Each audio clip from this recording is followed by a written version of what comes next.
what I'm trying to do here is tell you all a little bit about the table saw, tell you how the table saw operates, and get you where you understand and can talk about the table saw safety rules. Later on, we're going to go out into the shop and I'll show you the table saw. Let you use it a little bit, kind of get your feet wet on it. This can be a dangerous tool, very dangerous. Ours has got safety features on it that make it pretty safe, but what you have to remember is that although our table saw may be safe, if you've got one at home, if your uncle's got one, or if you get a job, if your father does construction, something like that, theirs may not have the same safety features on it as ours do. So you have to be careful, okay? So here we go.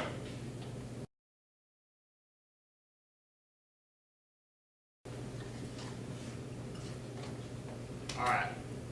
Pretty much with any tool in our shop, you can make adjustments to the tool without unplugging the power supply. If you're going to change a bit, a belt, or a blade, you need to disconnect the power supply. If we're working on the table saw, we need to come in here in that breaker box right back there, turn the breaker off, and that way we can just work on it. We don't have anything to worry about. And you know, when you guys get out of school, if y'all go to work in a plant, that's a standard procedure. You know, that you disconnect the power supply before you do any maintenance on a piece of equipment. And they've got some real complicated and in-depth rules that you have to follow. It's called lockout, tagout procedures. And what happens is whoever's working on that piece of equipment actually has a lock with their name on it, and it goes on that breaker, and that's how they turn the supply off. And nobody is supposed to take that lock off except for them. If you take off somebody else's lock, they're going to fire you, period. You're gone. So remember that as we go forward. But we don't really have those in here. But if we do have to change the blade, we'll just turn it off with the breaker box. And I'll lock the door on the breaker box so nobody can turn it off. Not that they would. Anytime you cut, is everybody here kind of familiar with a table saw? You guys, have you seen one at least? Seen one before? Okay. It's just a table, and it's got a blade that comes out of the table, and you just slide the wood on the table. And when you slide it, that blade needs to be above the table, above the level of the wood, about 1/4 of an inch, or one blade. It's kind of an easy way to remember. Just remember one blade sticking up above it, not two. There's some anti-kickback paws on there, and I'm going to show you those here in a few minutes. You can never disengage them because if the saw kicks the wood back, it'll go flying across the shop. Okay, so you got some things on there that will help keep that from doing it. And obviously, we always want to keep our hands away from a moving blade.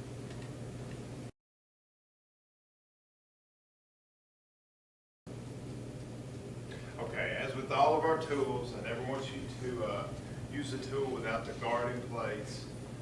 It's kind of hard to get the guard off our table saw, so I don't anticipate anyone operating without the guard. You never want to stand directly behind the blade because, like I told you before, if something happens and it does kick that blade back, it'll hit you. But if you stand to the side of it, it can't hit you. Now, like I said, when we get out here to the shop, I'm going to show you what the fence is and all that. But until then, just know that you hold the stock firmly against the fence and you run it through the table saw. When you cut it, you don't force it, just use firm, even pressure, okay? Never want to force your material. Don't ever saw warped material. The material needs to be nice and flat when you cut it. Use a push stick. I'll show you all that in a minute. If you're within 6 inches of the blade, and we don't ever want our fingers to come in contact or come within 6 inches of the blade.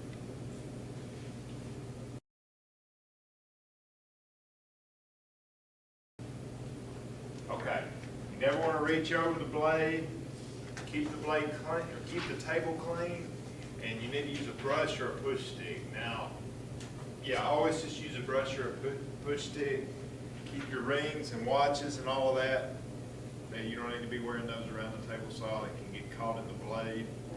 And I'm going to talk with you a little bit about dado cuts and rabbet cuts here in a minute. So let's continue on.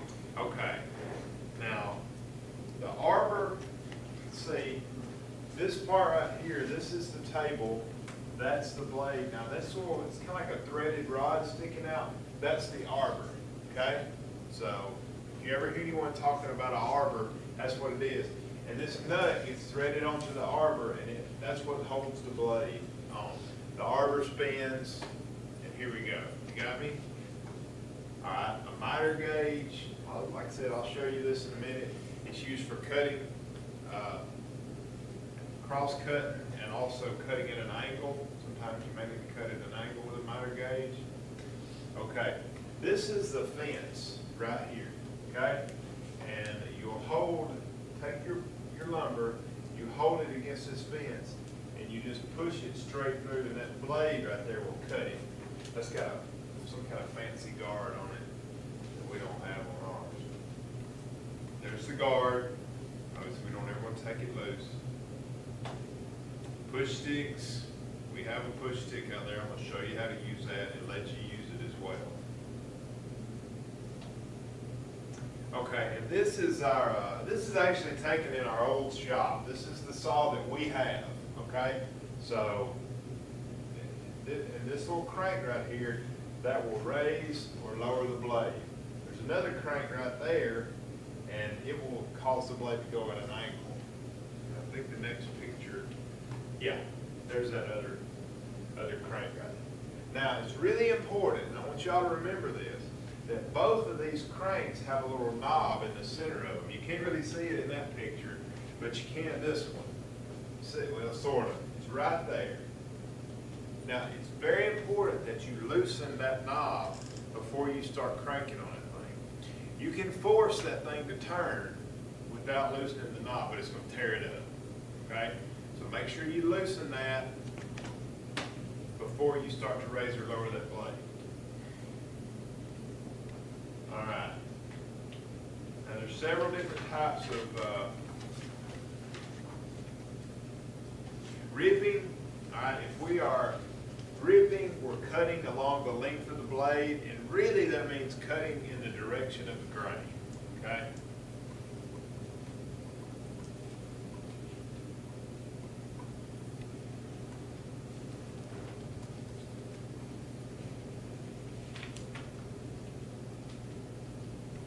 Cross-cutting means that you're cutting the material's length. So if you need a board cut 6 inches long, that's a cross-cut. And with a cross-cut, normally you're talking about cutting across the grain, okay? Everybody knows what I mean when I say the grain of the wood, right? I think we talked about that some.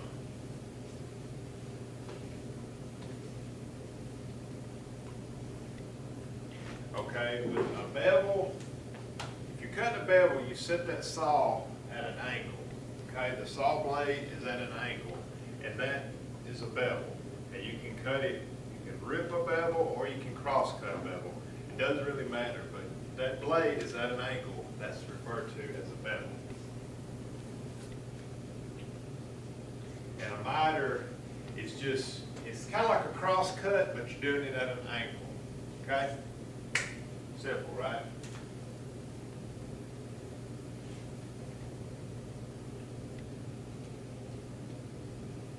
All right, a groove is a slot that's along the material's length. So let me draw you a little picture here. This would be a groove.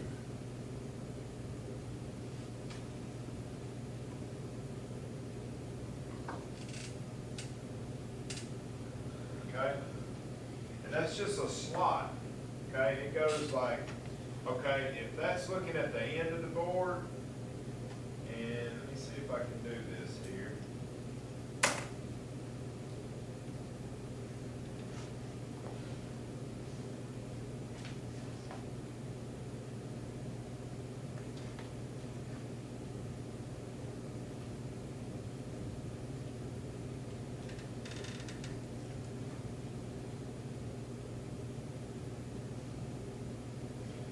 see, this screw goes all the way through.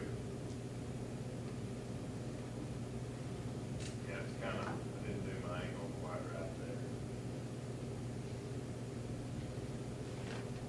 there. Okay, and it goes, and I'll do this one as well. Y'all see what I mean? So back here, you would have sort of the same thing going. Got me? Everybody understand? You got that? Okay. This means yes, this means no. Thank you. All right. Now, a dado, I don't know, most people call it a dado and a slot's the same thing. You know, if it's a notch, like I drew up there, or a notch in the board, most of the time people are going to call that a dado. So don't get too caught up in all of the slots and all of that. Sometimes the book does not tell you the way things are done in the real world, and this is one of those instances. All right, whoops. Okay, now a rabbet is sort of like a dado, but it's on the edge of the board. So if we have a board that's shaped like this, and we've cut our notch on the very end of the board, that's a rabbet. Or now, that's the rabbet. Okay? Any questions? No?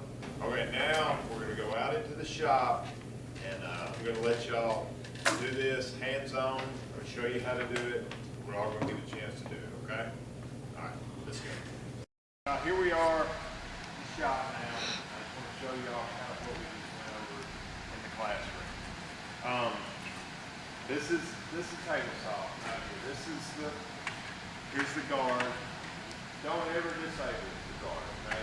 Just leave it alone. It shouldn't really affect what you're doing. You know, it shouldn't make any difference. Here's the blade. Okay. This right here, this metal thing, that's referred to as a splitter, okay? And that just keeps the lumber from sort of pinching together as you go, as you cut. These are the anti-kickback paws. And the way that works is when you pass lumber through and you cut it, okay, those things jump up and they ride on the lumber. So if it kicks back, see, it catches it. See, it can push it back. So that's what the anti-kickback paws are. All right. This is the fence, okay? And what it's designed to do, so you got a little measuring tape right here, okay? So you use that measuring tape to get your fence in the right spot, and you clamp it down, that won't move, and you lay your board up here, and you just push it down through there, and it cuts, okay? Now the fence can be moved over here on the other side, if you need to. Okay? So we shouldn't be doing that much in this class. Just plan on right now keeping it in over here. Alright. This is a special type of saw, and it's got some really unique safety features on it. And so you have to turn it on and off kind of a different way. When you first come up, this switch may be on or it may be off. And what you have to do is check. If that green light's on and there's no red light, then you're okay to use it, okay? But sometimes it might make the red light come on. Lift the guard up. No, guard won't work. Well, anyways, if you come up here and this red light is blinking or if it's on, the table saw is disabled. Can't be used. All right, so that means that the electronics are on. If you want to turn the table saw on, you pull out on this red thing. Okay? When you get done, you press the red thing here. Okay? Now, right here, this is the blade elevation crank. And you remember I was telling you in the classroom about this little knob that's in the middle of it? That right there is very, very important that you loosen that, and then you can raise and lower the blade. Now once you get it as high or as low as you want it, you tighten it back up, okay? Same thing over here. This crank has got a knob in the middle of it to loosen it, and when you loosen it, now you see that blade starts to lean over. See that? All right. So that's all, really. We got a miter gauge here, and what the miter gauge is designed to do, designed to ride in this groove right here, and you just take your board and you hold it against the miter gauge, you run it through there and it cuts it. You mostly use this like if you're cutting at an angle. See, if I want to cut it that about a, I don't know, 22-degree angle, then I put my miter gauge on here, and now I can hold my board against the miter gauge, and when I push it through the blade, that's at 22. So you guys, I know you and Sam, y'all might want to move up and make sure y'all can see. These guys have done it before. Okay, so now what I'm going to do is I'm going to make a quick cut using this table saw. Normally what we would do is we'd turn our dust collection system on, but just keep it from being so loud in here, we're going to leave it off. So the first thing I want to do is position my fence in the right location. I'm going to set it on 5 3/8. The way I do that is I look at this little bubble right here. The bubble's got a red line on it. I put that red line on 5 3/8. And then I'm going to clamp it down nice and tight. Okay? All right, the next step is I'm going to check the height of my blade. Remember, I want it up above the blade, just about a quarter of, or up above the stock, about a quarter of an inch. Okay? Yeah. Now I'm tightening my knob back down. All right. Now, final thing, I want to make sure I got this push stick nearby. Okay? Because I'm going to need it. So I usually will lay it here, or you can lay it over here. All right. So I think we're ready to go. I'm going to turn my saw on. Now I gotta keep my stock pressed up against the fence, nice and tight, and I also want to let the material ride flat on the table, okay? So what I usually do is I'll put my hand right here. Now see, I'm a long distance from the blade. I don't want my hand getting up there near the blade. I keep it back here, and I hook my fence over the edge, or my thumb over the edge of this saw, so that way, you know, I can't press my hand forward, all right? Now I'm going to get it started. I'm going to take my push stick and put it right here.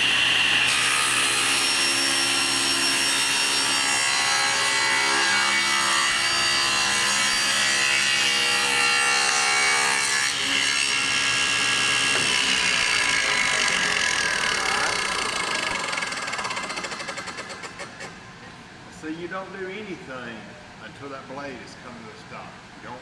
You don't reach up in here while the blade's slowing down and try to go ahead and get your lumber out. Don't do anything. Just turn it off, let it stop, and then you can loosen the fence up and then pull it out here. And then you're ready to go, okay? Any questions? No? All right. Thank you very much. And now I'm going to let all of these guys have a turn cutting on the table saw.